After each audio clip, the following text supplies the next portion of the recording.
Bueno, muy bien.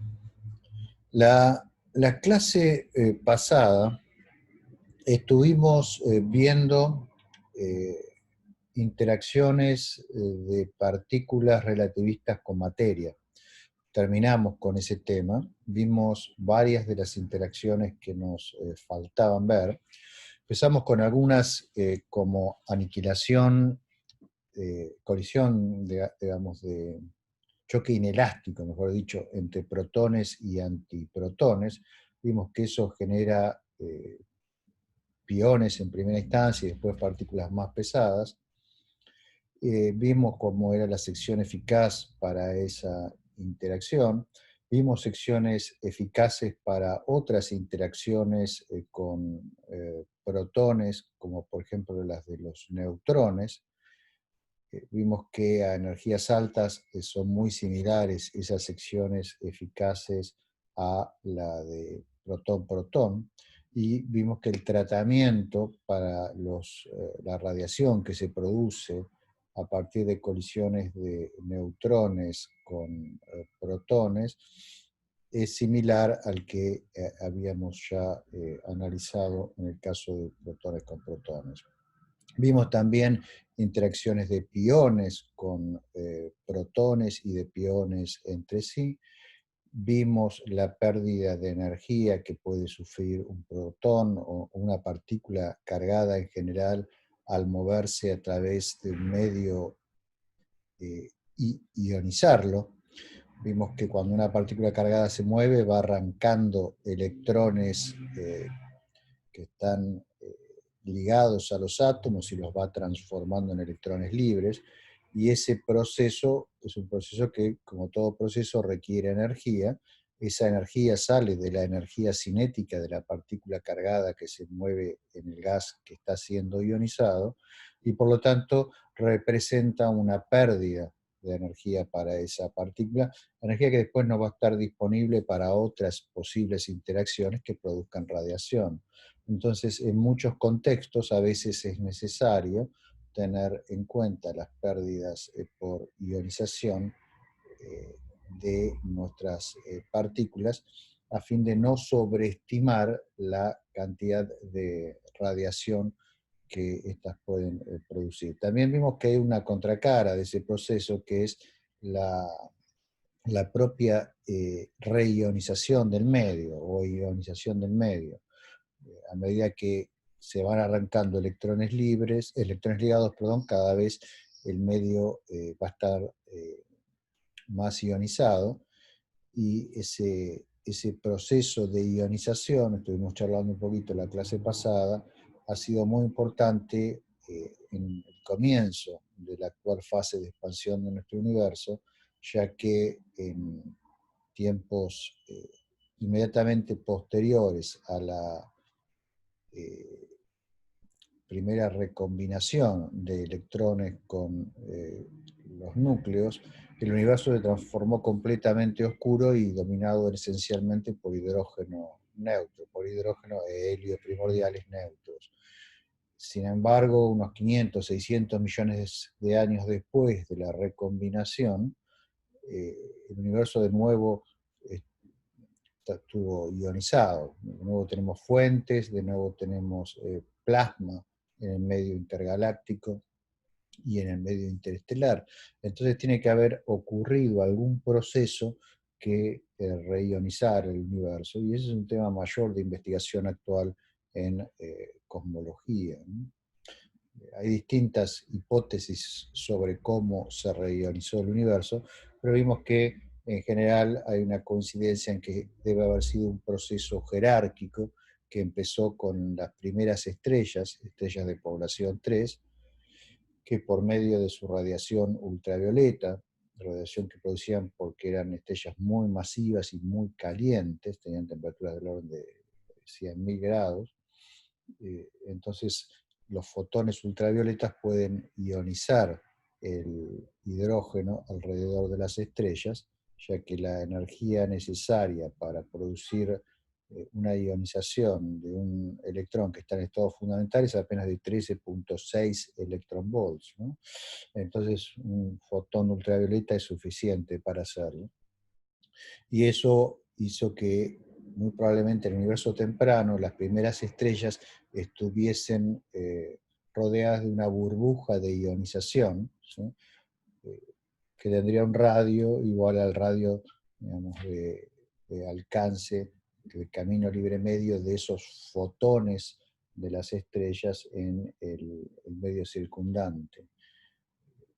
Para ionizar escalas espaciales más grandes, vimos que probablemente el hecho de que muchas de esas estrellas estuviesen formando sistemas binarios pudo haber tal vez llevado a que se formasen los primeros microcuásares, o sea, agujeros negros que acretaban materia de sus estrellas compañeras, produciendo chorros, como los microcuásares del universo actual, pero probablemente estos objetos eran más poderosos que los actuales, y esos chorros se podrían propagar a distancias del orden de cientos de parsecs, y entonces ionizar el medio mucho más allá de la burbuja que rodeaba a las estrellas originales.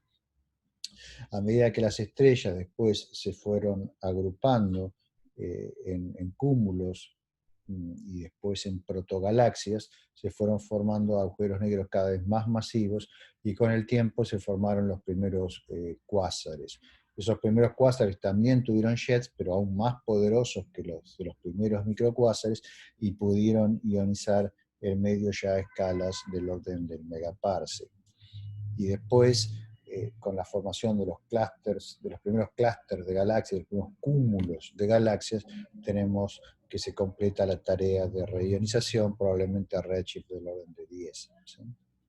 Bueno, toda la historia de la reionización del universo, en principio se tiene que poder estudiar observando la línea del hidrógeno neutro, porque la intensidad de esa línea nos va diciendo cuál es la cantidad de hidrógeno que hay en el universo. Ahora, como la línea se va corriendo al rojo a medida que nos acercamos a tiempos más pretéritos, entonces la línea no aparece en 21 centímetros como la línea que es producida por un átomo de hidrógeno en el laboratorio, sino que aparece corrida al rojo, a redshift, a corrimientos al rojo del orden de entre 10, 20 y más, ¿no? Entonces, eh, aparece en longitudes de onda que corresponden no a 21 centímetros, sino aparece a longitud de onda de metros. Por lo tanto, hace falta un tipo de radioastronomía particularmente adecuada a las longitudes de onda muy largas, ¿sí? Entonces, entre otros instrumentos, el LOFAR o el SK están pensados para estudiar la reionización del universo. Es un área muy difícil de investigar porque estamos hablando de longitud de onda de metros y por lo tanto de frecuencias del orden de 100, 50, 70 megahertz, que son las frecuencias que emiten las radios FM en la Tierra. Entonces la Tierra está extremadamente contaminada eh, por ondas de radio producidas por los seres humanos para estudiar este tipo de fenómenos. Lo idóneo sería poder estudiarlo desde ambientes completamente limpios, por ejemplo, desde la Luna, ¿sí?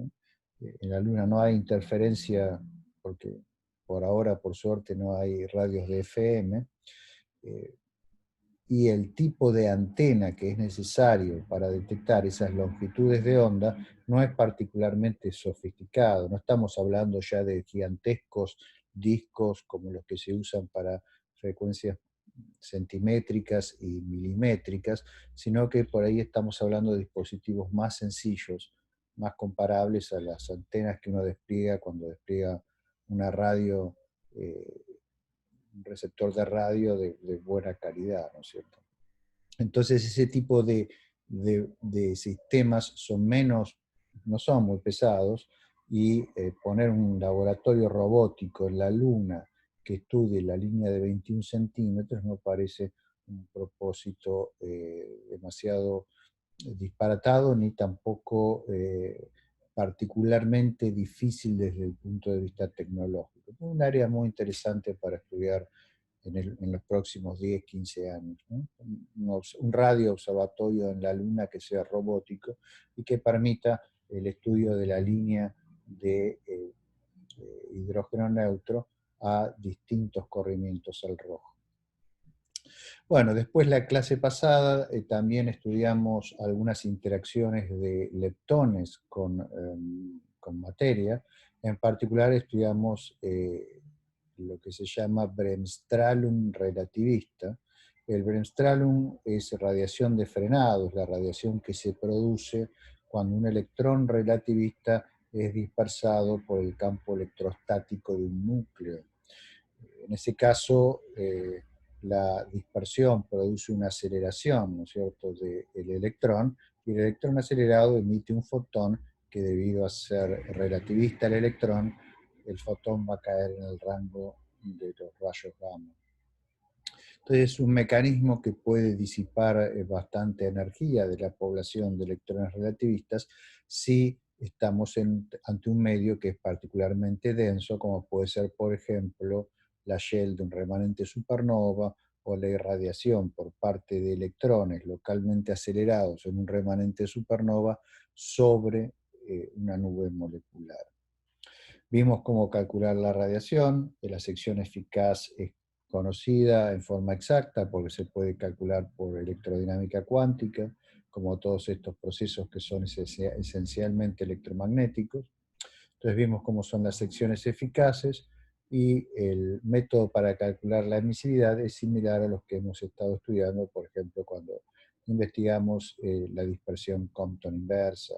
Entonces no hay demasiado misterio en el cálculo, más allá de la complejidad que puede resultar de programar adecuadamente las integrales que hay que hacer para, a partir de la emisividad, después obtener la luminosidad de la fuente, ¿no? Y con la luminosidad después el flujo que se observa en la Tierra. Bueno, vimos que el espectro de este proceso de Bremsstrahlung relativista conserva la distribución, el índice espectral de la distribución en energía de los electrones incidentes sobre el gas que está siendo irradiado, de tal manera que la distribución de los fotones salientes también va a ser una de ley de potencia con el mismo índice. ¿Sí? Algo similar pasaba cuando estudiábamos la interacción de protones relativistas con materia. ¿Sí? Esto hace que sea particularmente difícil discriminar a veces entre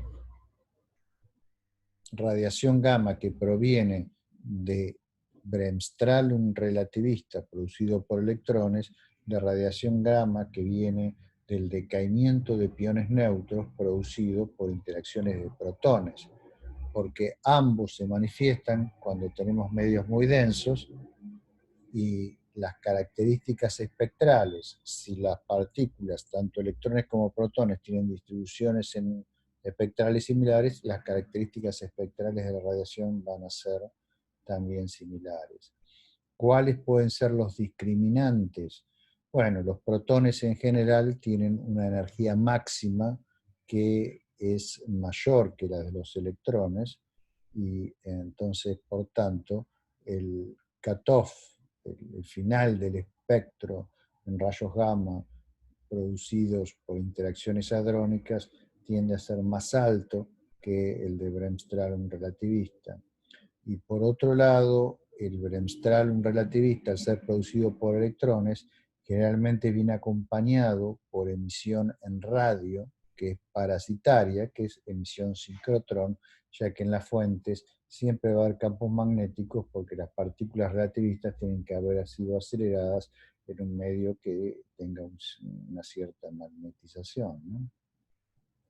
Bien, estudiamos esas cosas, vimos algunos ejemplos y terminamos la clase pasada viendo otro proceso de interacción de electrones con materia, que es la aniquilación de electrones con antielectrones, con positrones, o sea, aniquilación de materia con antimateria, que es lo que está ahí corriendo desde hace un rato en la imagen de la computadora, ¿no? En ese caso vimos también que la sección eficaz es bien conocida, la podemos calcular de electrodinámica cuántica, y estuvimos estudiando, digamos, en qué contextos esta aniquilación de materia con antimateria puede dar algún aspecto observable. Entonces vimos que en situaciones en las cuales distintos procesos pueden producir positrones, y esos positrones, recuerden que siempre por conservación de la carga van a ser producidos en igual cantidad que los electrones, de tal manera que no haya un exceso de uno respecto a los otros durante el proceso de creación. Esos positrones se van a aniquilar en la fuente, su camino libre medio no va a ser demasiado grande, aunque algunos por supuesto pueden escapar al medio interestelar y de ahí pasar a formar parte de la población galáctica de positrones, que ustedes recordarán de cuando vimos el espectro de rayos cósmicos por abajo de la rodilla, dijimos que esa población era muy pequeña, está por debajo del 1%, creo que es 0,1% del flujo total, pero aún así, digamos, está presente y nos está diciendo algo de la producción total de positrones en nuestra galaxia. Ahora, aquellos positrones que se aniquilan en la fuente van a producir lo que se llama una línea de aniquilación, y esa línea de aniquilación va a estar centrada en la energía en reposo de la partícula, que es del orden de 511 kiloelectronvolt. Si esa aniquilación se produce en vuelo, por ejemplo, dentro de un jet, entonces va a estar corrida por efecto Doppler hacia energías más altas, ¿sí? En la medida de que el jet esté apuntando en la dirección del observador. Y en ese caso, en vez de aparecer en 511 kiloelectronvolt, va a aparecer corrida a, por ejemplo, energías que pueden ser del orden de 5 o hasta 10 megaelectronvolts, ¿sí? Donde aparece la línea nos está indicando de cuál es la velocidad de conjunto en nuestra dirección del plasma en el cual se están produciendo las aniquilaciones. Como nota de color, les comenté en la clase pasada que la primera detección de esa línea se produjo por experimentos realizados con globos estratosféricos que se lanzaron desde Entre Ríos, ¿no? En la provincia de Entre Ríos de Argentina, en el año 1973, si me acuerdo bien, ¿no? Los globos se lanzaron en el 71 y el trabajo se publicó en el 73, y muchos años después, décadas después, Integral, un satélite de la Agencia Espacial Europea, pudo determinar cómo es la distribución de la línea de aniquilación en la región central de nuestra galaxia, y les comenté un poco las distintas hipótesis que hay sobre cuáles son las fuentes que pueden estar produciendo esa línea de aniquilación. Entonces mencionamos varias posibilidades que incluían a pulsares, que son particularmente copiosos en la región central de nuestra galaxia. Les comenté también la posibilidad propuesta por Gabriela Vila y por mí de que fuesen microcuásares en la región del halo de la galaxia. Y también hay otras hipótesis un poco más exóticas, por decirlo de alguna manera, que sostienen que, bueno, quizá podría tratarse de la aniquilación de materia oscura. El problema con esa última hipótesis es que esa aniquilación, digamos, se observa en el centro de la galaxia, pero también tendría que observarse en los laboratorios que tienen muy alta sensibilidad para detectar ese tipo de procesos que hemos construido en la Tierra, y hasta ahora jamás ha habido una detección directa de una línea de aniquilación producida por la supresión de materia oscura con antimateria oscura. En eso estábamos aproximadamente cuando terminamos la clase pasada, Y entonces lo que hoy quiero hacer es ya cambiar de tema. Hemos terminado todos los procesos radiativos, hemos recorrido un largo camino en cuanto a lo mismo. ¿Sí? Ustedes recordarán que empezamos estudiando distintos procesos de interacción de partículas con campos de radiación. ¿Sí? Estudiamos radiación sincrotrón, radiación Compton inversa, ¿sí?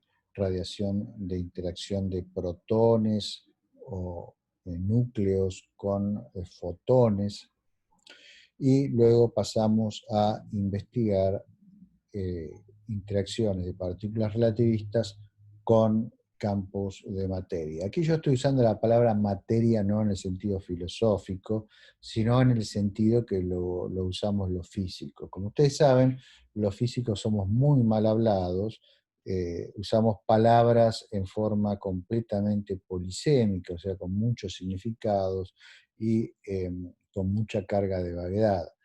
Cuando yo digo materia en este contexto, lo que deben entender no es lo que filosóficamente entenderían por materia si leen, por ejemplo, mi libro Scientific Philosophy, sino que lo que deben entender por materia es simplemente, digamos, un gas de partículas bariónicas, ¿sí? Mientras que a los bosones de Gauge o bosones de interacción, en general se les llama campos de radiación. ¿Sí? Eso es la jerga de los físicos, pero en el fondo todas estas cosas son distintas formas de materia. ¿Sí? Y si ustedes adhieren a la doctrina filosófica conocida como materialismo, bueno, van a pensar, tal vez como yo, que todo lo que existe es material, ya sea campos bosónicos como campos fermiónicos, ¿no? Son simplemente distintos tipos de materia, pero todo eso es materia porque son sistemas que interactúan los unos con los otros, tienen energía y pueden cambiar, que son los rasgos definitorios de aquello que llamamos materia. ¿Sí? Los que aceptan otras sustancias más allá de las sustancias materiales piensan en sustancias que no interactúan con todos estos campos con los que estamos hablando, por ejemplo, sustancias mentales. ¿Sí? Entonces, bueno, un dualista, que es una posición en ontología, es una persona que cree que además de sustancias materiales, en el mundo hay sustancias de carácter mental. Un materialista pensaría que no, que hay solo sustancias materiales, y lo que el dualista llama sustancias mentales no son en realidad sustancias, sino que son funciones de los sistemas materiales, y en particular de sistemas materiales muy complejos como son los biológicos. Son funciones de la misma manera que la respiración puede ser una función de los pulmones, o la digestión una función del aparato digestivo, o la circulación de la sangre por nuestro organismo una función de nuestro aparato circulatorio. De forma similar, lo que suele llamar sustancias mentales, piensa el materialista, no son sustancias, sino que son procesos muy complejos y funciones de ciertos sistemas que sí son materiales. ¿Sí? ¿Qué sistemas? Esencialmente el sistema nervioso central en interacción con el resto del organismo. Entonces, para el materialista no hay sustancias mentales, sino hay funciones mentales de las sustancias materiales. Bueno, toda esta pequeña nota a pie de página es simplemente para que ustedes sean indulgentes conmigo cuando hablo de materia en estos contextos. Y estoy hablando de materia en la forma en que hablan los físicos, pero bueno, admitiendo que los físicos hablamos mal, de tal manera que si, digamos, ustedes quieren precisiones semánticas, yo les recomiendo, bueno, tratar de informarse filosóficamente sobre estos aspectos. ¿Sí? Bueno, ¿de qué voy a hablar hoy? ¿Sí? El objetivo mío hoy, en la medida de que podamos cubrirlo, va a ser hablar de los procesos de absorción de la radiación que producen todos estos mecanismos que hemos estado discutiendo en las últimas clases y en las últimas semanas. Hemos visto que fuentes astrofísicas que son capaces de acelerar partículas hasta energías relativistas, las partículas pueden interactuar de distintas maneras y el resultado de esas interacciones es la generación de radiación. Una forma de esa radiación es la radiación gamma, que para que la podamos detectar aquí en la Tierra, no solo tiene que ser generada, sino tiene que llegar hasta nosotros y tiene que ser detectada por nuestros instrumentos.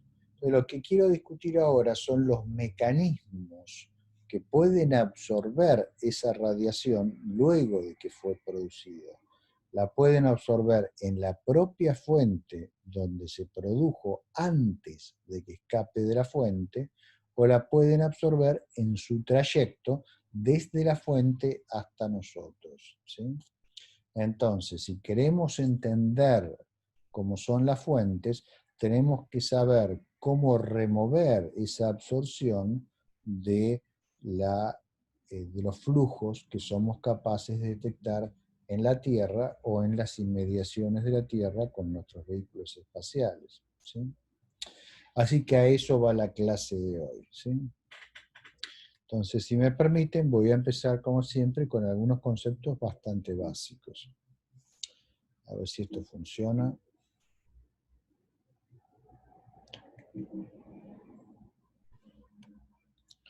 No, aparentemente esto ha dejado de funcionar. Se me ha trabado esta cosa. Ahí está. Bien. Bueno, vamos a la caracterización primero más básica de qué es la absorción. No tengo ni cursor. Esperen, voy a salir de aquí para recuperar el cursor y poder señalarse. Bien. Entonces, ¿qué es la absorción? ¿Sí? Bueno, los rayos gamma que son creados en las fuentes astrofísicas por alguno de los muchos mecanismos que hemos estado investigando, pueden en su camino hacia nosotros y en su intento de escapar de las fuentes, interactuar con otras partículas. Por ejemplo, pueden interactuar con otros fotones, ¿sí? Fotones que pueden estar ahí y tener otro origen, por ejemplo, fotones del fondo cósmico de radiación, fotones aportados por una estrella cercana, fotones de otras longitudes de onda digamos, aportados por la misma fuente que generó los rayos gamma, etc. Entonces, los fotones se pueden aniquilar con esos otros fotones de más baja energía a través de esta interacción que ustedes están viendo aquí, que es la aniquilación de dos fotones que nos da un par electrón-positrón. Esa reacción la comentamos cuando vimos física de partículas y yo les comenté que era una reacción que es muy importante porque nos puede suprimir fotones producidos en una fuente y transformar fuentes que intrínsecamente estén disipando mucha energía en fotones, pero al estar absorbidos después estos fotones, esas fuentes pueden transformarse en fuentes oscuras para nosotros y entonces nosotros ignorarlas. Los fotones gamma también pueden ser absorbidos por otro mecanismo, que es el mecanismo de conversión del fotón de rayos gamma en un par electrón-positrón al interactuar con el campo electrostático del núcleo, ¿sí? O sea, si hay materia en forma de núcleos en la región que atraviesa el fotón, entonces el fotón puede interactuar con un cuanto virtual del campo electrostático del núcleo y producir un par electrón-positrón que aniquila el fotón. Y también, si tenemos campos magnéticos intensos, podemos tener esta reacción que ustedes ven escrita aquí y que ya hemos discutido bastante a la hora de hablar de la física de los pulsares, ¿sí? Es la interacción de un fotón de alta energía con un campo magnético muy intenso.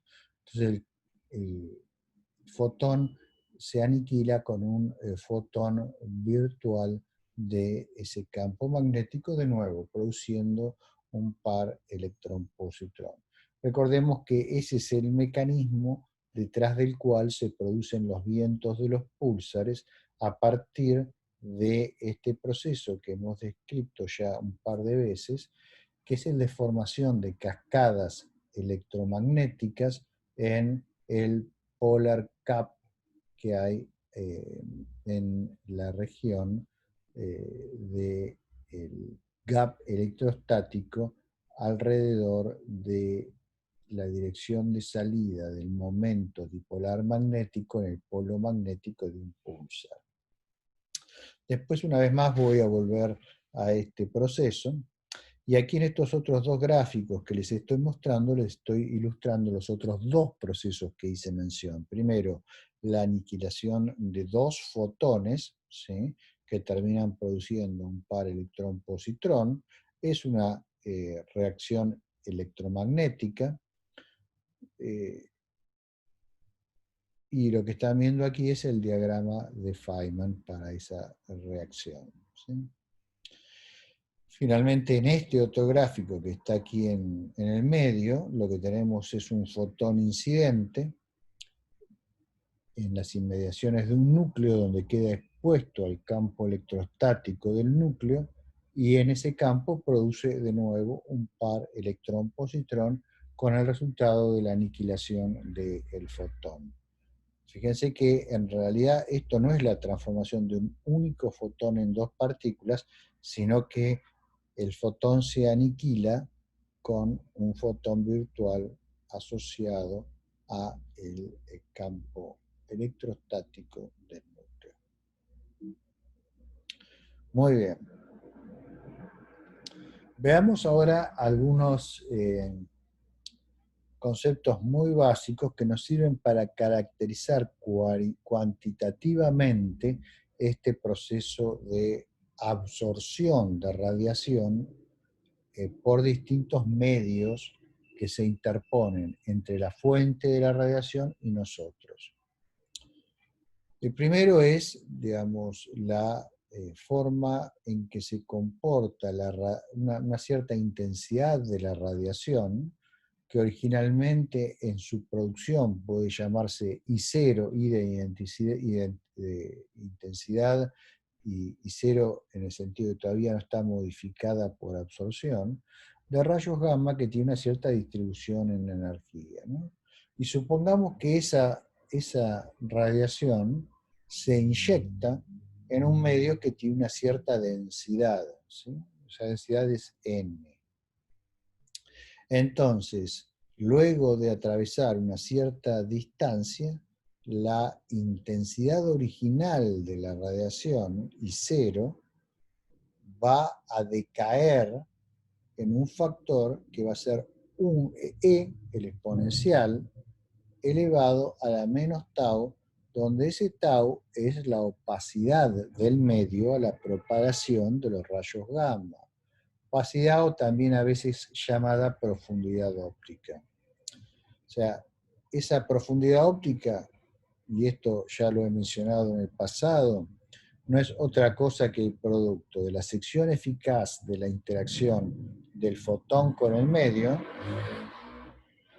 por la densidad del medio, por la distancia que recorre en el medio. Fíjense que es una cantidad adimensional, porque la sección eficaz se mide en centímetros al cuadrado, la densidad del medio se mide en centímetros a la menos 3, y la longitud se mide en unidades de centímetros, de tal manera que tau es adimensional. Entonces, la intensidad que emerge del medio, después de recorrer una distancia X, si el medio tenía una densidad N, va a ser la intensidad original modificada por este factor que es adimensional. Entonces obviamente las dimensiones de la intensidad saliente son iguales a las dimensiones de la intensidad entrante.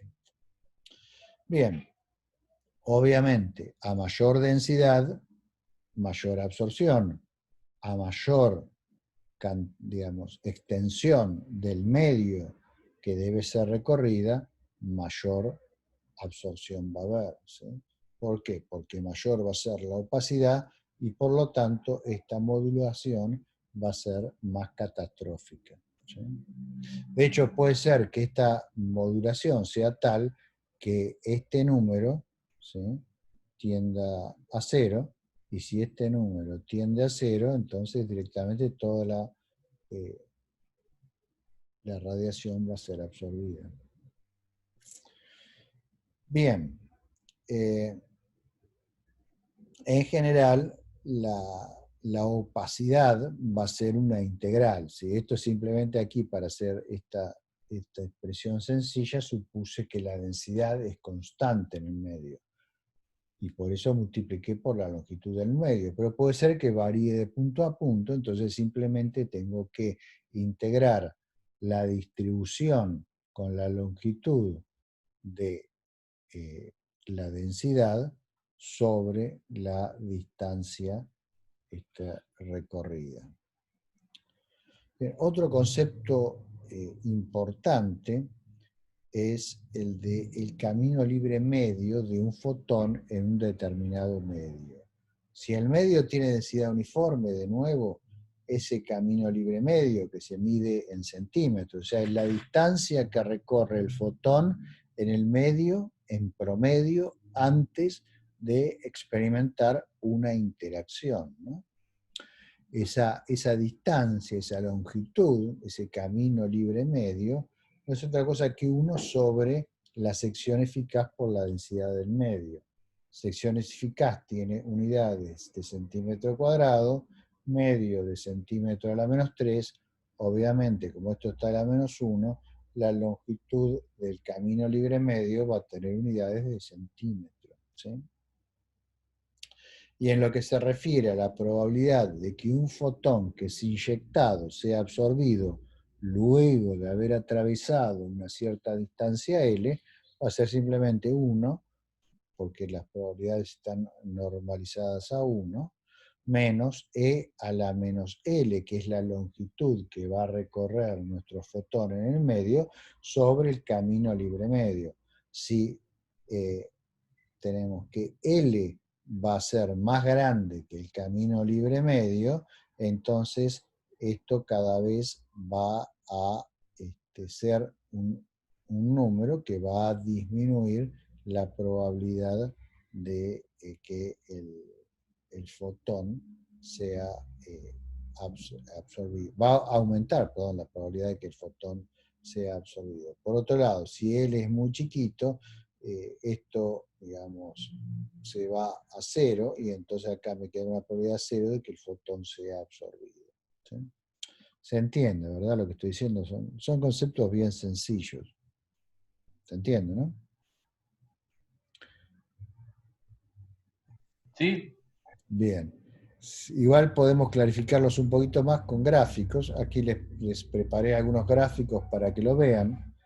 Fíjense, aquí tienen un cierto medio que está en este color celestito e incide en una serie de fotones, ¿sí? Bueno, los fotones tienen distinta energía y como la sección eficaz depende de la energía, van a penetrar a distintas profundidades, ¿sí? Pero si el medio es más largo que el camino libre medio de todos esos fotones van a ser absorbidos y del otro lado del medio no va a salir nada. Entonces, por más que acá nosotros de este lado tengamos una fuente, si estamos aquí con nuestro receptor, esa fuente no la vamos a ver y va a ser una fuente oscura. Eso es lo que se llama dark sources, ¿sí? Y puede ser que haya muchas de ellas. Por ejemplo, imaginemos que tenemos una nube molecular muy densa, y ahí en esa nube molecular, bueno, hay un montón de cosas que pueden estar pasando. Se pueden formar estrellas, podemos tener microcuásares. Todas esas fuentes van a estar fuertemente oscurecidas por el gas de la nube. O sea, va a haber una probabilidad muy alta de que los fotones que se producen sean absorbidos por el gas, y por lo tanto no observemos nada. ¿Qué hacemos en ese caso? Bueno, en ese caso tenemos que ser astutos y recordar que la sección eficaz que ahora les voy a dar depende de la energía. Entonces lo que hago es me muevo a otras energías donde el medio puede llegar a ser transparente y ahí detecto las fuentes. Por ejemplo, hace un tiempo les mostré un mapa de radio de la sección de la región de Cygnus, que había sido, fue hecho por Paula Benaglia, por Marcelo Colazo, que está aquí, y por otras personas. Es un mapa de una región muy compleja, está lleno de nubes moleculares, de un montón de cosas que absorben radiación, ¿no? Pueden absorber y después también pueden remitir. Ahora, si uno mira en rayos gamma, puede ser que haya muchas fuentes que estén absorbidas. Se miden rayos X blandos, por ejemplo, puede ser que haya muchas otras fuentes que también estén absorbidas y no se las puede identificar. Ahora, si miro en radio, ¿sí? Como la longitud de onda ya son mucho más largas y es más difícil la absorción, entonces puedo llegar a hacer una idea de la localización de las fuentes. Y si quiero darme cuenta si esas fuentes son energéticas, por ahí lo que me conviene en primera instancia es observar esa misma región con un instrumento que me permita localizar, porque tiene buena resolución espacial, esas fuentes en energías relativamente altas. Por ejemplo, rayos X duros. Los rayos X duros, a diferencia de los rayos X blandos, que son los que miden instrumentos como XMM o Chandra, satélites, los rayos X duros atraviesan el gas interestelar, ¿sí? Su longitud de onda es mucho menor. Ahora, es menor, pero todavía no es lo suficientemente alta como para crear pares electrones-positrones. Entonces están justo ahí en el límite como para poder escapar. Entonces, si uno saca un snapshot profundo de esa misma región, puede llegar a identificar cuáles de esas fuentes de radio pueden ser las fuentes de rayos X duros que potencialmente sean las mejores contrapartes para las fuentes de rayos gamma que colaboran en la totalidad de la emisión gamma de esa región, ¿sí? ¿Por qué les cuento esto? Se los cuento para que vean cómo el uso de herramientas multifrecuencia les puede ampliar fuertemente el horizonte de investigación con los datos que ustedes ya tienen. Probablemente existe en la literatura alguna exposición más o menos profunda, no de toda la región de signos, porque es muy grande, pero de algunas partes. Entonces se pueden bajar los datos de archivo, se puede investigar a ver si hay coincidencias entre fuentes de radio y fuentes de rayos X duros, y en base a ese resultado pedir más tiempo en XMM para estudiar las fuentes más interesantes que uno tiene en radio. Aquí tienen otros ejemplos.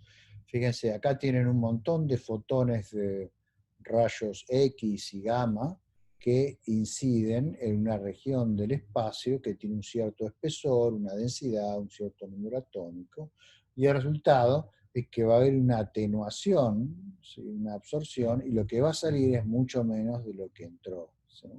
Entonces, ¿cuánto es esta atenuación? Me lo va a definir esa opacidad, ¿sí? Esa opacidad, acuérdense que la definimos como n sigma por x, pero ese n por sigma a veces en la literatura se le llama mu y se escribe la cosa de forma más sencilla como esta. El resultado es que cuando la intensidad inicial atraviesa la región, a medida que nos movemos dentro de la región, la intensidad va decayendo exponencialmente. Bien, espero que esto clarifique esos conceptos.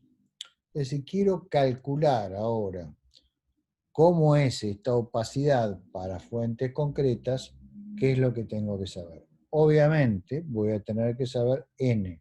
cuál es la densidad del medio absorbente. Y voy a tener que saber X, cuál es la extensión espacial de ese medio. Para eso tengo que recurrir a la astronomía. Probablemente astronomía de radio en líneas me dé información sobre la densidad, mientras que el tamaño espacial, bueno, voy a tener que caer en observaciones de alta resolución, probablemente observaciones de VLBI, interferométricas en radio. Pero me falta todavía un ingrediente teórico para poder calcular esto. ¿Cuál es ese ingrediente teórico? Esto que está acá, sigma, la sección eficaz. ¿Sí? La cruz de todo estudiante que tiene que hacer una cuenta, ¿no? Porque es lo que tiene que meter en sus integrales para poder obtener resultados que sean contrastables con el experimento. Pero por fortuna, como estos son procesos electromagnéticos, por lo menos en el caso de la absorción de los fotones en el campo coulombiano de los núcleos, o sea, absorción por materia bariónica, entonces podemos tener expresiones para la sección eficaz de aniquilación de fotón con núcleo que nos da par electrón-positrón, cerradas, obtenidas con electrodinámica cuántica, que son estas que les presento aquí. El umbral para que se produzca la absorción es el umbral necesario para crear un par electrón-positrón. Como cada una de esas dos partículas tiene idéntica masa, que es en reposo 511 kiloelectronvolt, la energía mínima que voy a necesitar en mi fotón para que sea absorbido y produzca un par electrón-positrón es el doble de 511 kiloelectronvolt, que no es otra cosa que 1.022 megaelectronvolts. ¿Sí? Fíjense que la sección eficaz es sencilla, tiene una dependencia débil en la energía a energías altas, y a energías bajas directamente no depende de la energía. Aquí aparece el radio clásico del electrón al cuadrado. Esta es la carga de los núcleos que están haciendo la absorción. Obviamente, a más carga, más absorción en el campo electrostático del núcleo. Y alfa, recuerden, es la constante de estructura fina que vale 1 sobre 137. Entonces, aquí lo que domina es el radio clásico del electrón al cuadrado. Ustedes recordarán que el radio clásico del electrón al cuadrado es del orden de 10 a la menos 13 centímetros. Perdón, el radio clásico del electrón es 10 a la menos 13 centímetros. Así que si lo mando al cuadrado me queda 10 a la menos 26. ¿Sí? Y si lo divido por la constante, lo multiplico por la constante de estructura fina, que es 10 a la menos 2, me queda 10 a la menos 28. ¿Sí? O sea que esta sección eficaz es relativamente pequeña. ¿Sí? Si ustedes piensan que la densidad media del medio interestelar va desde 10 a la menos 2 a 1 partícula por centímetro cúbico, y esas partículas en su gran mayoría son hidrógeno, por lo tanto Z es igual a 1, ¿sí? Voy a tener una sección eficaz del orden de 10 a la menos 28, lo cual va a hacer que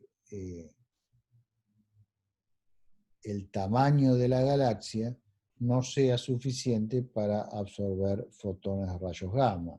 La conclusión es que nuestra galaxia es transparente a los rayos gamma. A diferencia de lo que pasa con los fotones ópticos. Si yo quiero mirar, por ejemplo, una estrella que está metida dentro de una nube molecular, y esa nube molecular es muy densa, no veo la estrella. Veo radiación infrarroja de la nube que es calentada por la estrella, pero no la estrella misma. En cambio, en rayos gamma es muy difícil, las densidades tendrían que ser muy grandes para que la materia me pueda absorber esos rayos gamma, al menos dentro de la galaxia, ¿sí? Si nos vamos afuera de la galaxia, donde las escalas ahora espaciales son gigantescas, ¿sí? No importa que las densidades sean pequeñas, porque las longitudes son tan grandes que al final el efecto de absorción va a tener alguna significancia. Muy bien. Uno de los mecanismos de absorción que les comenté es la absorción por interacción con el campo de un núcleo, y otro de los mecanismos que les mencioné es la aniquilación de fotones con el campo de radiación que puede haber en la fuente o en el medio entre nosotros y la fuente. Son las 5, si me permiten, pongo la pausa, hago el mate y en 5 minutos estoy de vuelta. ¿Quieren hacer alguna pregunta antes que pase a esa fase? Algo. Bien, entonces estaba con absorción ahora de fotones en un campo de radiación. ¿Esto qué significa? Un fotón que atraviesa una región del espacio donde hay muchos otros fotones. Bien, en ese caso, la interacción va a ser fotón más fotón, que se aniquila y nos da par electrón-positrón, que hemos discutido en su momento cuando vimos física de partículas. Vimos que es una interacción que conserva, digamos, todos los números cuánticos, perfectamente posible, pero se va a dar solamente si se cumple un requerimiento energético, esto es, que la energía de los fotones sea suficiente para crear al par electrón-positrón. Esa condición se escribe de esta manera, donde fíjense que tenemos una dependencia del ángulo de incidencia entre un fotón y el otro. Si la colisión es frontal directamente, la colisión es frontal, entonces el par electrón-positrón es creado en reposo para que se conserve el impulso, ¿verdad? Y en ese caso, el requerimiento energético es mínimo. Vamos a necesitar solamente 1.022 megaelectronvolts en ambos fotones.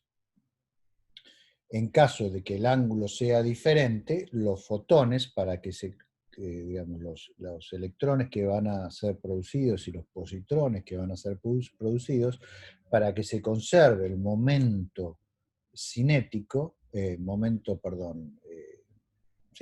lineal, van a tener que tener una cierta velocidad. Entonces vamos a necesitar más energía que la mínima de umbral para crear los pares. De ahí que esté esta dependencia con el coseno del ángulo. Entonces, bueno, la pregunta de siempre es cuál es la sección eficaz para esta interacción. Una vez más, como es una interacción puramente electromagnética, tiene forma exacta, se puede calcular con electrodinámica cuántica y viene dada por esta expresión que ustedes ven aquí, que nos dice cuál es la sección eficaz para la interacción de un fotón de energía E gamma, que se entiende es el que va a ser más energético de los dos, y un fotón menos energético de energía pH. ¿Sí?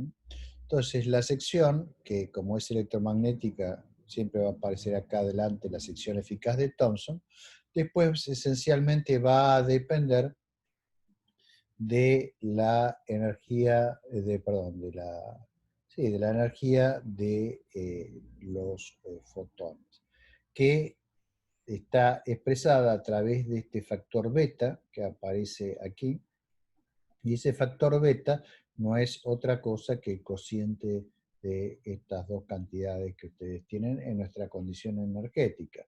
O sea, es 2 veces la masa en reposo del electrón al cuadrado sobre el producto de la energía de los fotones por 1 menos el coseno del ángulo. Entonces, fíjense que en general la sección eficaz va a depender de la energía del fotón incidente, la energía del fotón saliente y del ángulo entre ellos. ¿Sí? no es lo mismo que los fotones choquen de frente que los fotones choquen a 90 grados o tengan un choque de cola, ¿sí? Muy bien. Si la distribución de los fotones, digamos, que hacen de blanco a los fotones gamma es isotrópica, entonces es posible integrar sobre todos los ángulos, asumiendo una distribución isotrópica de ángulos entre los dos fotones, y se obtiene una sección eficaz que no depende del ángulo, ¿sí? Pero que solo vale si nos movemos en un medio de fotones isotrópicos, como puede ser, por ejemplo, el fondo cósmico de radiación, el CMB. La expresión es esta que tienen ustedes acá, donde aparece este E0, que es un parámetro, que simplemente es el producto de la energía de los dos fotones dividido la energía en reposo al cuadrado, ¿sí?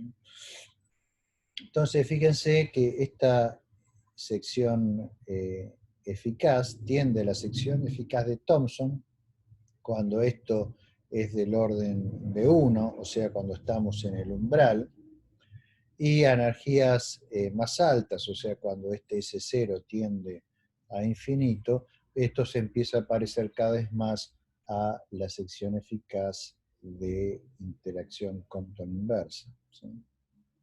Fíjense que la energía en el centro de masa de los electrones positrones creados no es otra cosa que este E0 multiplicado por mc cuadrado, ¿sí? Si graficamos esa sección eficaz, ¿sí?, obtenemos un gráfico que es más o menos como este. Este es un gráfico logarítmico. Aquí está en esa energía normalizada que les mostré recién, y aquí es la sección eficaz en unidades de la sección eficaz de Thomson. Entonces fíjense que a bajas energías esto se comporta como Thomson, y a altas energías, bueno, tiene un pico que está muy cerca del umbral y después cae, la sección eficaz se hace cada vez más chica a medida que va aumentando la energía de los fotones. Fíjense que el máximo entonces va a estar cerca del umbral, y el umbral viene dado cuando estas dos cosas son aproximadamente iguales, ¿sí? O sea, cuando S vale igual a 1, ¿sí?, y entonces esto acá se minimiza. Si S es mucho más grande que 1, bueno, esto cada vez se va haciendo más chico. Por eso a altas energías, cuando la energía de este fotón se hace muy grande, este número se hace muy grande y la sección eficaz se va para abajo. ¿Se entiende el comportamiento? Es sencillo.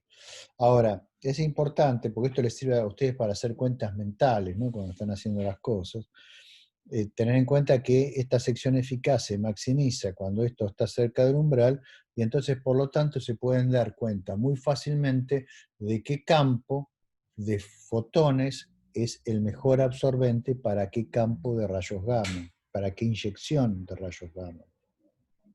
Por ejemplo, supongamos que tengo un campo de fotones infrarrojos, ¿sí? Campo de fotones infrarrojos, digamos, con una energía del orden de 10 a la menos 1, 10 a la menos 2 electron volts. Esto que está acá abajo, ¿sí?, es 5 por 10 a la 5 electron volts y elevado al cuadrado, o sea, es 10 a la 11 electron volts, ¿sí? Y si aquí tenía un 10 a la menos 2, 10 a la 11 con 10 a la menos 2, me va a quedar con el 10 a la menos 11 abajo dividiendo, me va a quedar un 10 a la menos 13, ¿sí? Tengo 10 a la menos 13, entonces para que esto llegue al umbral, el fotón de rayos gamma tiene que tener 10 a la 13 electron volt. 10 a la 13 electron volt son 10 teraelectron volts. Entonces fíjense la conclusión que llego. Lo mejor para absorber fotones de teraelectron volt, ¿sí?, es un campo de radiación infrarrojo, ¿sí? Entonces, bueno, ese tipo de juegos mentales a ustedes les permite saber, si ustedes tienen un campo de fotones isotrópico, térmico ahí, cuál va a ser el gamma, el rango de energía de los rayos gamma que va a ser absorbido más eficientemente. Pensemos otro ejemplo así mentalmente. Y yo se los doy para que ustedes se acostumbren a hacer cuentas mentales. Supongamos que tengo un disco de acreción que emite rayos X de 1 kiloelectronvolt, ¿sí? Entonces, aquí esto pasa a ser 1 kiloelectronvolt. 1 kiloelectronvolt son 10 a la 3. Y acá yo tenía unas 10 a la, dijimos 5 por 10 a la 11, ¿sí? Digamos 10 a la 11. Ahora el 10 a la 3, antes tenía 10 a la menos 2, ahora tengo 10 a la 3, me pasé por el otro lado. Entonces tengo 10 a la 3 y acá abajo tengo 10 a la 11, me queda 10 a la menos 8, porque está dividiendo el 11 acá abajo. Tengo 10 a la menos 8, o sea que con fotones de 100 MeV, ¿sí? De 100 megaelectronvolt a 1 gigaelectronvolt, porque había un 5 ahí dando vuelta que lo ignoré, del orden del gigaelectronvolt, me lo van a absorber los rayos X. Entonces, rayos X blandos me absorben fotones gamma de energía más baja que los del infrarrojo, ¿sí? Y así, bueno, pueden, con una cuenta mental muy sencilla, analizar un problema y darse cuenta, sin necesidad de hacer ninguna integral, ningún cálculo, si están cancheros simplemente manejando orden de magnitud en la cabeza, darse cuenta cuál es el campo absorbente más eficiente para comerse sus fotones gamma. Entonces, antes de ponerse a calcular nada, cuando ustedes están haciendo un modelo mental de la fuente, dicen, bueno, en esta fuente que tengo, y tengo montones de rayos X, porque tiene un disco de acreción tremendo, y tengo un viento que emite rayos X, tengo un montón de porquerías. Y bueno, entonces, si ustedes me dicen eso, yo ya les digo, miren chicos, ni se molesten en calcular rayos gamma de tera de temor, porque no van a tener. Se los va a absorber completamente la fuente. A lo sumo, perdón, de gigaelectronvolt, se los va a absorber completamente la fuente, ¿sí? A lo sumo pueden escapar algunos rayos X perdón, algunos rayos gamma de energías mucho más altas, ¿sí? O rayos muy blandos cerca del megaelectronvolt. Y así se puede analizar un montón de situaciones. Muy bien. Ahora, estas cosas que estaba comentando, estaba suponiendo implícitamente que la densidad de fotones es más o menos constante, ¿sí? Tanto en energía como en el espacio, por ejemplo, fotones del CMB. Pero eso, por supuesto, no tiene por qué ser el caso siempre en todas las fuentes. Por ejemplo, si yo tengo una fuente de rayos gamma, como la proximidad de un agujero negro acretante, y tengo ahí nomás la estrella que le está dando la materia de la cual acreta. La estrella va a tener un campo de radiación muy importante. Ahora, la distribución de esos fotones en el espacio no va a ser homogénea como la del CMB, sino que voy a tener la estrella de un lado, entonces voy a tener mucho más fotones del lado que está la estrella y mucho menos del lado que no está la estrella. Por otro lado, va a haber una dependencia en energía, porque la estrella no me va a inyectar fotones de todos de la misma energía, va a tener una distribución, como vimos muchas veces, que va a ser esencialmente una planckiana, ¿sí? Un espectro planckiano, con el pico determinado por la energía superficial de la estrella. Entonces no me va a quedar otra, que si quiero calcular la opacidad real y cómo depende la opacidad de en la energía de los fotones de los rayos gamma, que integrar. ¿Qué es lo que voy a integrar? Y bueno, voy a integrar mi campo de fotones, que va a depender de la energía de esos fotones producidos por la fuente que tenga local de fotones, y sobre la región espacial de acuerdo a cómo estén distribuidos.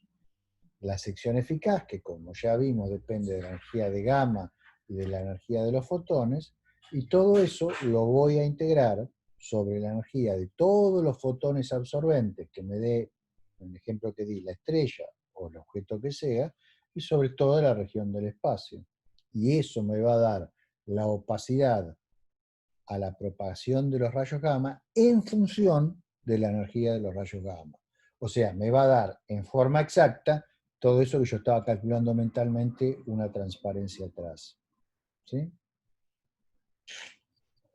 La energía acá, umbral, de la cual van a integrar, va a ser la energía necesaria para crear un par electrón-positrón.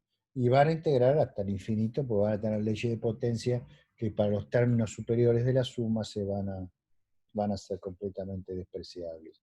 Y en cuanto al tamaño físico, voy a integrar desde 0 hasta R, donde R es el tamaño físico de la región donde están ubicados esos fotones absorbentes. ¿Sí?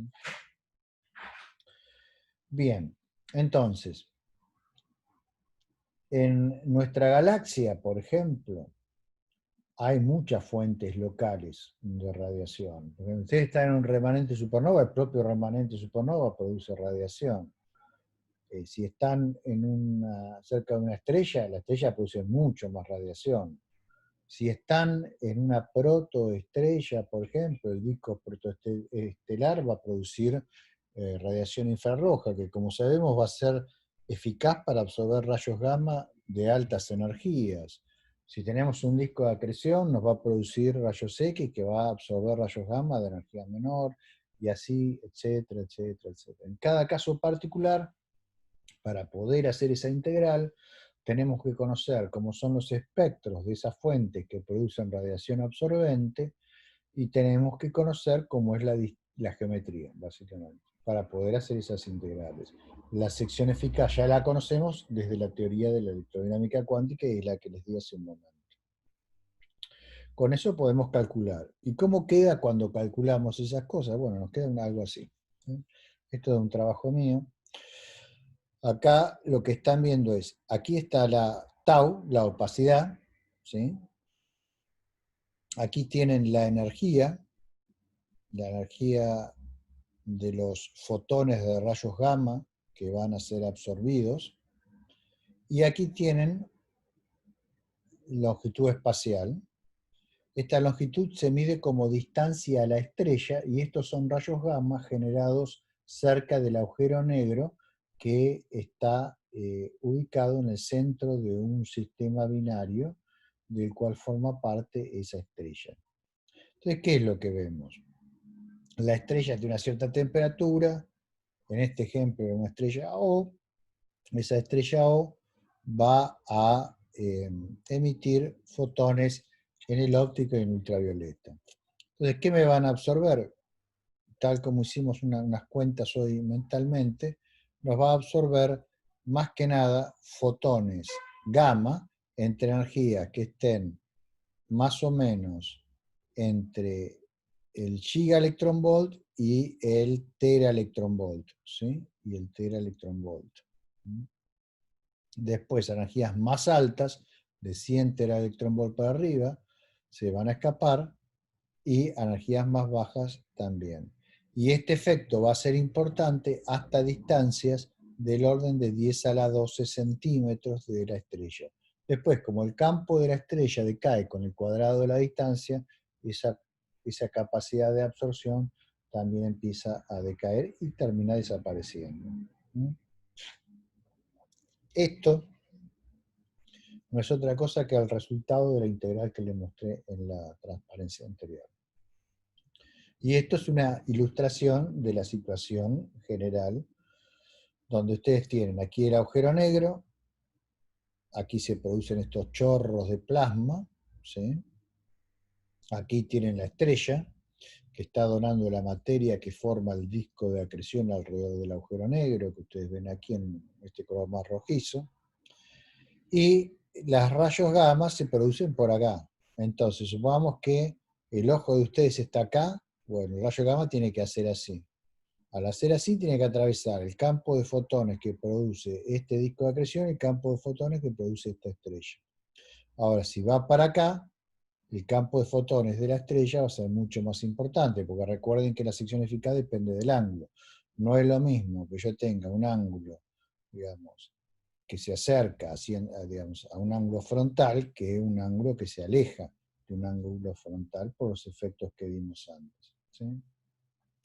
Esto, por supuesto, en la práctica, cuando ustedes lo quieran hacer, tiene problemas adicionales, complejidades adicionales. ¿Qué cuáles son? Obviamente yo hasta ahora les presenté una situación estática, ¿sí? Pero ¿qué pasa? El agujero negro y la estrella están orbitando alrededor del centro de masa, no son objetos que están ahí quietitos. Entonces todos esos ángulos que les comenté van a ir cambiando con el tiempo. Entonces lo que yo voy a ver va a estar modulado con el periodo orbital, ¿sí? Y eso se puede calcular. Por ejemplo, eso lo hicimos en este trabajo de hace ya 10 años con, esto si me acuerdo bien, fue con María Victoria del Valle y Gabriela Vila, si me acuerdo bien. María Victoria del Valle seguro. Gabriela Vila podría haber sido quizá Florencia Vila, la verdad que no me acuerdo. Entonces, fíjense, cuando uno hace el cálculo detallado, lo hace, por ejemplo, en este caso, ¿no? Acá está la opacidad, ¿sí? Que se mide en colores, ¿sí? Entonces, fíjense, los colores, esto en realidad es no la opacidad, sino E a la menos la opacidad, ¿sí? O sea, que si la opacidad es grande, ¿sí? Esto tiende a cero, ¿sí? Si la opacidad es grande, esto tiende a cero, entonces la absorción es total, ¿sí? O sea que si esto es cero, como va multiplicado por la intensidad se va a nada. Entonces, donde están las regiones más negras, acá y acá, tengo completa absorción, ¿sí? Supresión completa de la radiación gamma que voy a observar. Ahora, esto es la fase orbital, o sea, porque esto está cambiando. O sea, el sistema tiene una fase orbital que se identifica por un ángulo phi, o sea, esta fase orbital aquí es phi, esta otra sería, hasta aquí sería phi 1, bueno, y así, phi da toda la vuelta entre 0 y 1, ¿no es cierto? Entonces, este es el ángulo phi. Entonces me dice cuándo tengo en la órbita mayor opacidad. Obviamente eso va a depender del ángulo, y el ángulo depende de donde yo tengo el receptor. Si el receptor está acá, bueno, entonces este gráfico corresponde a esta geometría particular, ¿sí? Aquí hay otro gráfico en el cual se les está mostrando no solo la distancia que aquí se mostraba en este eje, la distancia, ¿sí? Entre a, la, a la región de producción de rayos gamma, sino también lo que se les está mostrando es la dependencia con la energía. Y fíjense que el grueso de la absorción ocurre, como dijimos, entre 10 gigaelectronvolt y 1 teraelectronvolt, ¿sí? Ese es el rango en el cual los fotones ópticos y ultravioletas de la estrella ofrecen la mayor sección eficaz para la absorción de rayos gamma en este rango. En cambio, por abajo de 10 de 10 gigaelectronvolt y por arriba de 13, 10 a la 13 electronvolt, están escapando los fotones, ¿sí? Entonces fíjense que es un problema complejo, de hecho es más complejo que esto que les estoy comentando. ¿Por qué? Porque distintas regiones de la estrella, para un fotón que pasa en la dirección de la estrella, van a contribuir en forma distinta, porque los ángulos van a ser distintos, los ángulos de incidencia. Entonces, en rigor, uno tiene que considerar pequeñas regiones de la superficie de la estrella que emiten fotones con distintos ángulos, porque algo que sale de aquí no es lo mismo que algo que sale de aquí que algo que sale de aquí. El ángulo va a ser distinto con el fotón que está aquí. Entonces, hay que hacer una integral sobre todas las distribuciones de elementos luminosos sobre la estrella. Pero eso ya es demasiado complejo. Simplemente se los comento para que sepan que el cálculo de estas cosas es no trivial. Es no trivial. Igual Gustavo, sí. pero de todas formas, aunque no vayas a ahondar en eso, eh, claro, acá hay muchos ángulos de incidencia. Está el, el ángulo de la fuente, el ángulo, o sea, el ángulo de la estrella, el ángulo eh, en que entra el flujo en el disco de acreción, el ángulo del receptor, eh, además está el movimiento, si se está alejando, se está acercando del receptor. Entonces, ¿cómo metes todos esos ángulos en la ecuación? Cuál es la Lo, relación lo que metes, hay entre ellos? sí, lo metes de una forma muy complicada porque tienes que considerar que cada fotón que vos estás emitiendo de cada posición va a interactuar con fotones que van a venir de distintos lugares. Entonces, en tus integrales tienes que tener en cuenta todos esos ángulos y tienes que integrar sobre todos ellos de acuerdo a cómo varían esos ángulos y a lo largo de la trayectoria de cada uno de los fotones. Y eso te va a dar Pero, para un observador en un lugar un resultado. Ahora, si el observador lo pones en otro lugar, estás cambiando varios de esos ángulos, entonces el resultado va a cambiar. De ahí que el aspecto de estas fuentes dependa de dónde está ubicado el aparato que mide los fotones, ¿sí? Son fuentes que no emiten en forma isotrópica en rayos gamma. ¿Por qué? Porque están modulados por propiedades de absorción que dependen con el ángulo de la visual, entre otras cosas. ok. Muy bien. Bien. Hay una cantidad que se suele introducir y que es muy útil a la hora de hacer algunas estimaciones de fuentes muy energéticas que producen muchos rayos gamma. La energía, digamos, de umbral para crear un par electrón-positrón, como dijimos, es mc cuadrado elevado al cuadrado, porque estoy creándola a partir de dos fotones. Entonces tengo que crear dos pares para que se me conserven todos los números cuánticos. Entonces, bueno, puedo escribir la relación entre los fotones absorbentes al fotón que se propaga de esta manera. Y puedo introducir un parámetro al que se le suele llamar L minúscula, que es el parámetro de compacticidad de la fuente. ¿Sí? A mayor compacticidad de la fuente, más autoabsorbida va a estar una dada fuente. ¿Qué es la compacticidad? Se define como la razón de la luminosidad en los fotones absorbentes de la fuente sobre el tamaño lineal de la fuente. Entonces, supongamos que la fuente tiene un tamaño lineal de R y produce una cantidad, una luminosidad de fotones en ergios por segundo de L. El parámetro de compacticidad no va a ser otra cosa que L sobre R. Y se va a medir en unidades de luminosidad, ergios por segundo, sobre unidades de distancia, o sea, centímetros. ¿Sí? Entonces, R, insisto, es el tamaño típico de la fuente y L, la luminosidad del campo de radiación que absorbe los fotones que tratan de escapar de ahí. Entonces podemos escribir una expresión muy sencilla para la opacidad de una fuente que tiene un dado parámetro de compacticidad, si tenemos en cuenta que la luminosidad, ¿sí?, en fotones de la fuente no es otra cosa si la fuente emite isotrópicamente que 4pi por la velocidad de los fotones, que es c, por la densidad en fotones de la fuente, por el tamaño cuadrado de la fuente, por la energía típica de los fotones, que aquí le estoy llamando E sub pH. ¿Sí? Entonces, si esa es la luminosidad y además tengo esta relación, fíjense que aquí tengo dos ecuaciones con dos incógnitas, que son L y R, entonces puedo agarrar y escribir en la opacidad, que es N, la densidad de fotones, por la sección eficaz de aniquilación de los fotones, por el tamaño lineal de la fuente, por definición, puedo eliminar el tamaño lineal de la fuente usando estas dos ecuaciones y escribir la opacidad en función del parámetro de compacticidad. Y lo que ustedes observan es lo siguiente: esta sección eficaz es más o menos constante, por lo menos cerca del pico.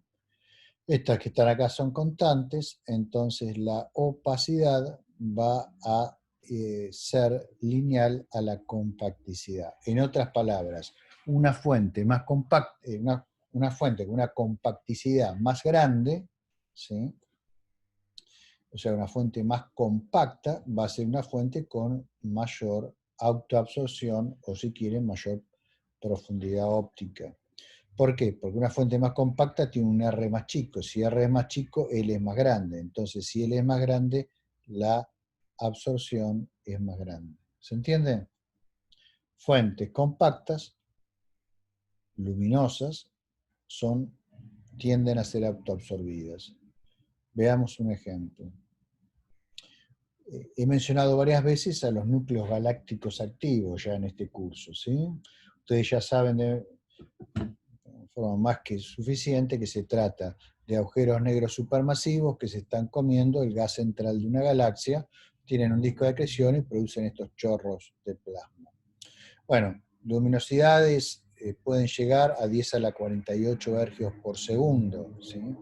Y de la variabilidad que presentan, podemos inferir que el tamaño de la región espacial de donde se produce esa luminosidad no es mayor que 10 a la 15 centímetros en muchos casos, ¿sí? Piensa que 10 a la 15 centímetros es muy poco.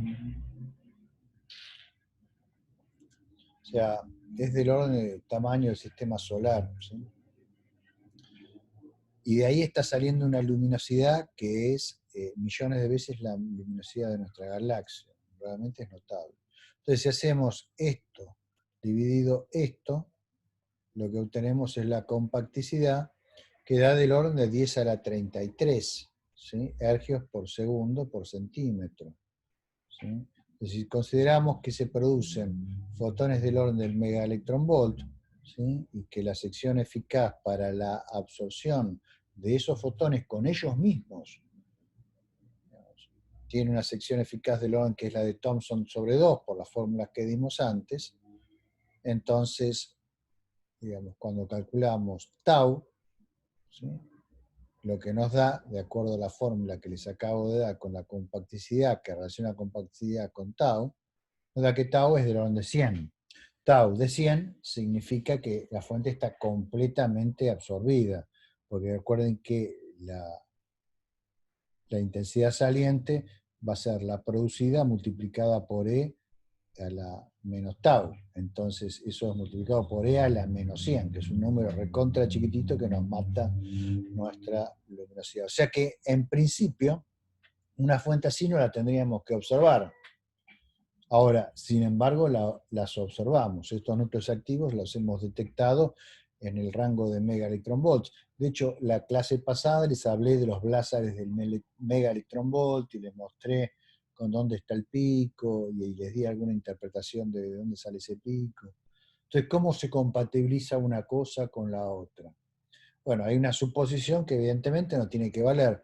Y en todo el cálculo que hicimos una única suposición. ¿Alguien se da cuenta de cuál es esa suposición? Esto es una pregunta a ustedes. ¿De ¿Debe acuerdo? haber algún tipo Eh, de redshift? No. A ver, otro que arriesgue otra cosa distinta. Gustavo, no es. Creo que el riesgo es cero porque lo dice la diapositiva, pero o sea, la anisotropía sería el problema. Ah, pues debe estar escrita acá. Claro, sí, por eso. Ah, sí, bueno, qué tarado. Sí, la próxima, para el año que viene voy a eliminar esas palabras. Sí, o sea, fíjense, pero yo quería que lo vieran de acá, miren. Acá hay una hipótesis. Fíjense, cuando yo deduje esta fórmula, ¿sí? Eliminando R y L con estas dos ecuaciones que están acá, digamos, esta es la definición de compacticidad, así que ahí no tengo nada que decir, pero acá hay una suposición cuando yo escribo la luminosidad de esta manera. Esa suposición está acá en este 4pi, ¿sí? Este 4pi es por isotropía, porque estoy asumiendo que la radiación sale sobre la superficie de una esfera que rodea al objeto en forma igual y la superficie de la esfera es 4pi, ¿no? Entonces, estoy suponiendo isotropía en la emisión de esa radiación. Si la isotropía no se cumple y la radiación no sale por igual en todas las direcciones, sino que tiene una dirección preferencial, entonces aquí tengo un factor que se llama factor de beaming, que me dice esa radiación, en vez de estar repartida sobre 4π, está repartida sobre un ángulo mucho más chiquito, ¿sí? O sea, entonces se pone aquí una F, que es el factor de beaming, que esa F puede ser, por ejemplo, 10 a la menos 4. Entonces, en vez de ser 4π, es 4π por 10 a la menos 4. Está muy colimada la radiación. Entonces, eso me genera una fuente que es anisotrópica, no isotrópica, anisotrópica. Que si yo la miro de acá, del costado, no veo nada. Pero si la miro de acá, veo un montonazo de radiación que si yo se lo atribuyo a emisión isotrópica, estoy sobrevaluando la energética de la fuente, ¿entienden? Gustavo, ¿y cómo determinamos a priori si consideramos que algo es isotrópico o no en ese sentido? Porque mi pregunta va a cómo sé si lo que estoy viendo es porque estoy desde un punto justo favorable. No sé si se entiende a qué voy. Sí, se entiende, pero tengo que hacer una clarificación metodológica. A priori no se puede saber nada empírico, ¿sí? Porque uno puede en el ámbito de lo empírico especular, pero siempre después tendrá que validar con experimentos u observaciones si la especulación que hizo es correcta o incorrecta. A priori no es posible el conocimiento empírico. Kant famosamente dijo que podía haber juicios sintéticos a priori, eso significa conocimiento empírico sin experiencia de la naturaleza, y él atribuía eso a las limitaciones de las facultades cognitivas de las personas, pero por razones que no puedo discutir ahora, pero que discuto en extenso en mi curso de filosofía científica, bueno, eso no es insostenible.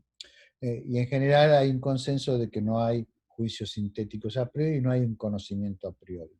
Ahora, lo que sí vos podés tener son indicios en base a tu conocimiento empírico previo, ¿sí? De que hay algo, una suposición que estás haciendo que es incorrecta, ¿sí? Y es la siguiente: si vos seguís el argumento que hemos estado haciendo, llegás a que la fuente no tendría que emitir porque está autoabsorbida, porque tiene una opacidad de 100, ¿de acuerdo? Una fuente es transparente si tiene una opacidad de 0. Una opacidad de 0,2, 0,3 implica una absorción parcial. Una opacidad mayor que 1 o mucho mayor que 1 implica una absorción total y vos no tendrías que ver fuentes. Pero sin embargo ves fuentes. Eso no es a priori, eso es a posteriori de un experimento que es el que te permitió ver la fuente. Entonces, cuando vos ves la fuente, decís, pucha, hay alguna suposición que dice que tiene que estar mal, porque la teoría que elaboré me dice que no la tendría que ver y la estoy viendo. ¿En qué me equivoqué? Entonces, el razonamiento que yo les hice para atrás fue revisar nuestras hipótesis, identificar cuál podía ser errónea y relajarla. Cuando la relajé, la única cosa que podía relajar es la isotropía. Entonces digo, no, la emisión es anisotrópica y tiene que haber beaming. Ahora, si hay beaming, la fuente, en vez de ser como una estrella que emite lo mismo para todos lados, tiene que ser una cosa como la que ven en este gráfico de aquí, ¿sí? Donde la radiación sale en la dirección del jet, ¿sí? Y esto yo lo veo si mi detector está en esta dirección donde está el cursor, y no lo veo si está en esta dirección donde está este otro cursor. Entonces tengo que hacer ahora alguna contrastación independiente de esta nueva hipótesis, de que la fuente la puedo ver porque hay beaming, ¿sí? Y hay distintas formas de contrastar eso. Una es detectar los jets. Para eso tengo que tener observaciones de muy alta resolución angular con radio, ¿sí? O hay otras formas de contrastar eso, pero que bueno, ahora no voy a meter porque son muy complicadas y nos desviarían de nuestro tema principal, ¿sí? ¿Se entiende, Vanessa? Sí, sí, ahora me quedó claro, gracias. De nada. Otro ejemplo en el cual pasa esto, pero de forma aún mucho más catastrófica, es en los llamados gamma ray burst. Los gamma ray burst, o erupciones de rayos gamma, explosiones de rayos gamma, son, ya los vimos, ya lo mencioné un montón de veces, ¿no? Pero son objetos cataclísmicos que producen un montón de rayos gamma sobre escala de tiempo muy cortas. Se los empieza a ver a energías de estas del mega electron volt, ¿sí? El satélite principal en este momento que los detecta se llama SWIFT, es un satélite de NASA. Y el tema es que la opacidad que inferimos para estos rayos gamma, cuya emisión tiene variaciones a nivel de fracciones de segundo, es gigantesca, es de mucho más de esto que dije ahora, puede ser de 10 a la 4, 10 a la 5, así que no tendríamos que ver rayos gamma de mega electron volt. Es aquí que los vemos. Entonces también ahí se infiere que estos objetos producen jets, y jets muy bien colimados, y lo que estamos recibiendo es la radiación de esos jets, ¿sí? Aquí hay un esquemita de cómo son los gamma ray bursts, que después vamos a discutir un poquito más. Muy bien. Entonces, fíjense, lo que me interesaba de esto es mostrar cómo podemos usar la opacidad para inferir cosas de las fuentes también, ¿sí? No solo para corregir retrospectivamente el flujo al valor inicial que fue producido en el objeto astrofísico. Muy bien, sigamos. Aquí hay otro ejemplo, miren. Esto es un caso famoso de un blazar, un núcleo galáctico activo con su jet apuntando hacia nosotros, que hace unos cuantos años, creo que esto fue en el 2011, fue observado por Hess, si recuerdo bien, y sobre escalas de tiempo muy cortas, fíjense que esto es tiempo en minutos, ¿ven? Tiempo en minutos. Voy a achicar esto para que se vea todo mejor. Esto es tiempo en minutos, esto lo voy a poner acá, y esto lo pasamos acá. Y en unos pocos minutos, fíjense que la emisión en gamma que estamos recibiendo cambia en forma dramática, cambia muy, muy violentamente. Fíjense que aquí tiene, por ejemplo, un valor de 10 y aquí tiene un valor de 50, o sea que se multiplicó por 5 la emisión, ¿sí? Y en una escala de tiempo de minutos, ¿sí? Entonces, eso quiere decir que la región que está emitiendo esta radiación tiene que ser extremadamente compacta. Ahora, es un montón de radiación que viene de una región compacta, mucha luminosidad en un tamaño pequeño. ¿Eso qué significa, de acuerdo a lo que vimos? Compacticidad muy grande. Si la compacticidad es muy grande, ¿qué significa? Absorción muy grande. Y sin embargo, acá están los gamma, ¿sí? Explicar de dónde salen estos gamma es complicado. O sea, hay distintos modelos, en general todos postulan factores de Lorentz macroscópicos para el gas que se mueve en nuestra dirección muy grandes, ¿sí? De hecho, tenemos con Matías Reynoso, uno de mis alumnos, ex alumno, ahora es un caballero, un investigador de carrera, ¿no? Algunos modelos sobre cómo se puede en este objeto particular generar esta emisión, y de hecho ajustamos bastante bien esa variabilidad. Pero bueno, de nuevo, estamos invocando emisión que no es isotrópica, y por eso podemos burlar la opacidad esta que se infiere. Bueno, sí, hay una manito ahí. Gustavo, una pregunta. Esta, eh, ay, se me fue la palabra. La compacticidad es un fenómeno que tiene que ver solo con la concentración de fotones o también con un fenómeno gravitacional, dado que No, tiene que ver con el radio. tiene que ver con el radio y la cantidad de fotones que están incluidos dentro de ese radio, ¿sí? Entonces, eso puede estar a una cierta distancia del agujero negro, ¿sí? Si fuese muy, muy, muy, muy, pero muy cerca del agujero negro, distancias menores que un radio gravitacional del agujero negro, hay efectos de corrimiento al rojo, que vamos a ver la clase que viene, pero corrimiento al rojo gravitacional, ¿sí? pero que de todas maneras no afectan dramáticamente la opacidad, la compacticidad. En general se cree que las regiones que emiten toda esta radiación no están tan cerca del agujero negro por distintas razones. La principal de ellas es que no podemos tener muy cerca del agujero negro la cantidad necesaria de electrones y positrones necesarias para generar toda esa radiación, ¿sí? Entonces, lo que se cree es que son regiones compactas, pero que están dentro de jets, que están en movimiento, y nosotros recibimos la radiación de aquellos jets que apuntan en nuestra dirección, no los que apuntan en otras direcciones. O sea, hay un fenómeno de selección al respecto, porque detectamos una fracción de la población y no la población total de esta fuente, ya que la distribución de esos jets en el cielo es isotrópica y pueden ir para cualquier lado, ¿no es cierto? No tienen por qué apuntar hacia la Tierra, porque la Tierra no tiene nada de particular o de especial, ¿sí? ¿Responde esto a la pregunta? Sí, sí, es que en lo que estaba pensando justamente era en la fotósfera. Entonces, no. ¿La fotósfera de qué, perdón? Porque muchas cosas tienen fotósfera. Perdón, eh, alrededor del horizonte de eventos.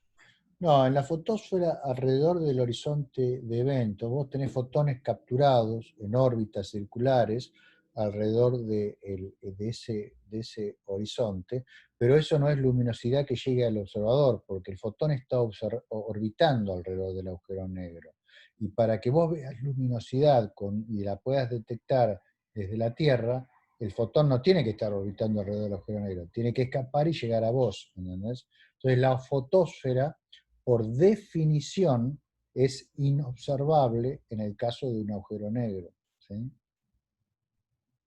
Porque los Y fotones por eso preguntaba si era un fenómeno también gravitacional o solo por el tamaño y la concentración de fotones. Y ahí me queda no. claro. Bien.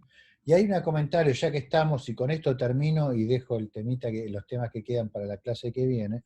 Hay una situación clara que ustedes yo creo que se van a dar cuenta, donde aplica esto de la compacticidad, y es en el caso del universo temprano. Obviamente hubo un momento que el universo temprano era compacto, ¿no?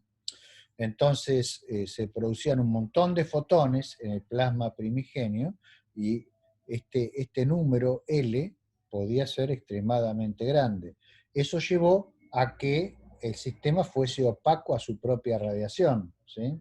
Como muestran estas cuentas que estamos haciendo acá, ¿sí? Nos da tau muy grandes. Entonces, en la medida que el sistema fue opaco a su propia radiación, la radiación no escapaba, estaba contenida dentro del sistema, ¿sí? Cuando cambió la opacidad del sistema, porque el sistema se expandió, o sea, el universo se expandió, llegó un momento en que esta opacidad cambió, porque al cambiar R va cambiando la compacticidad, y llegó un momento que pudo escapar la radiación, ¿sí? Y eso es lo que formó el CMB, ¿sí? ¿Se entiende? Ya está ligado con este tipo de cuestiones, con un cambio de opacidad debido al cambio de la compacticidad del sistema, que en este caso era el universo todo. Bueno, muy bien. Entonces, ¿alguna otra pregunta? La clase que viene seguimos con algunas cuestiones más de absorción, ¿sí? Y espero ya liquidar el tema de absorción, y después lo que nos va a quedar es ir a un tema que a mí me gusta mucho, que es cómo detectamos todas estas cosas desde la Tierra. O sea, cuál es la tecnología que podemos desplegar para poder detectar rayos gamma, neutrinos, rayos cósmicos y todas estas cosas que nos vienen desde el espacio. ¿Alguna consulta más? Si no, cortamos. Sí, sí, Bien. Gustavo, una consultita. Por ahí no muy del tema en sí, pero me quedé con la duda cuando al principio de la clase, haciendo el repaso del anterior, mencionabas todo el tema de la aniquilación de partículas y antipartículas. Eh, si hay alguna razón en particular por la cual hay un desbalance, digamos, hacia la existencia de que haya más cantidad de partículas que antipartículas en el universo. Digo, si es algo lejos de tener una explicación definitoria o si hay algunas hipótesis. Bien. En todos los procesos y reacciones que nosotros observamos en el mundo en este momento, se conserva la carga, ¿sí? Y entonces la cantidad de partículas y antipartículas que son producidas es exactamente igual, ¿sí? Ahora, es claro que en el universo en el que vivimos hay más materia que antimateria. Entonces, en ese plasma primordial del que estamos hablando, donde se iban aniquilando y permanentemente formando a partir de la radiación partículas y antipartículas, lo que recién le estaba comentando a Carolina, bueno, debería haber habido una cantidad mayor de partículas que de antipartículas. De lo contrario, la aniquilación hubiera sido total y hoy el mundo estaría formado por fotones y no por fotones más bariones y leptones, ¿no? Y neutrinos, bueno, sí, bariones y leptones. Quarks y leptones, para ser más precisos.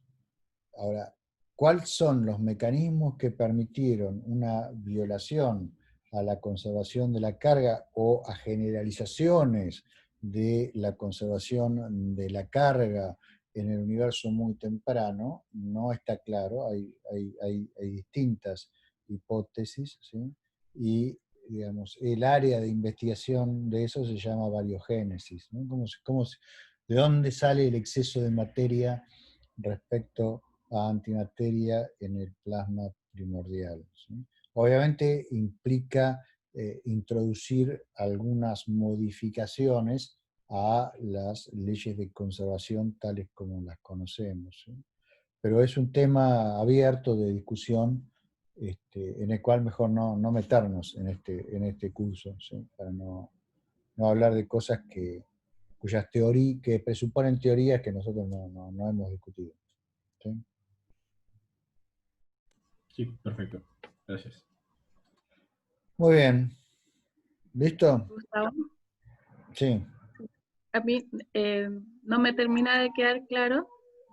Pensé que me había quedado claro, pero ahora con la pregunta que acabas de hacer, ¿por qué dos fotones gamma producen un par electrón-positrón en unos casos sí y en otros casos no? Esa era En la un pregunta de caso, fondo. siempre que tengan energías mayores que la energía de umbral, o sea, energías mayores que 2mc cuadrado al cuadrado entre los dos, van a producir un par electrón-positrón. Si la energía es menor que el umbral, simplemente vas a tener una dispersión de fotones y nada más. O sea, siempre que la energía sea mayor, la de los dos va a producir un par. ¿Sí? Perfecto. Así es. Bueno, entonces si estamos, apago, nos despedimos y nos reencontramos el martes que viene. Que tengan buen fin de semana, chicos. Gracias igualmente. Gracias, buen fin de